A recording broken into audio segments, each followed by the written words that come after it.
In the past few weeks, gun control and mass shootings have been hot topics throughout the nation. But just as we reignite the discussion on these issues, a new issue has come into the mix.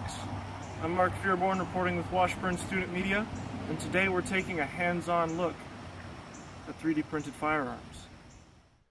2 years ago, heated discussion on the topic of increased gun regulations led to an experiment carried out by an open-source organization named Defense Distributed. The group designed and released the world's very first 3D printed plastic firearm, a single-shot pistol called the Liberator. The handgun's files were released to the public, allowing anyone with a 3D printer to download the files and build their own handgun. Today, there are now dozens of 3D printed firearms designers, and in just 2 years their designs have gone from single-shot pistols to revolvers to semi-automatic weapons, all of which are online and available for free to the public. The concept is one thing, but to see just how easy it is for a person to assemble their own firearm, I decided to test it out myself. As someone with no experience with 3D printers prior to this investigation, if I was able to print and assemble a functioning handgun, it would prove their assembly does not require special skills or practice.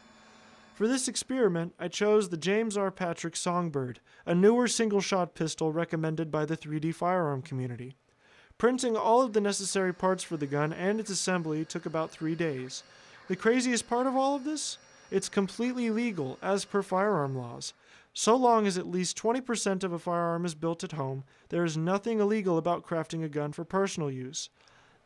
These are guns with no serial numbers, identification, or registration to their owners. Regarding 3D printed firearms, the only requirement is that at least 3.8 ounces of metal are attached to them, allowing them to be picked up in metal detectors, and so I made sure to put metal into the grip of the Songbird. We tested the handgun at a private site outside city limits, with a string pull system in case of explosion. On the first few attempts, the gun misfired, as the firing pin missed the bullet's primer. But twice, the gun successfully fired. As we test-fired the gun 8 times, the Songbird had a successful firing rate of 25%.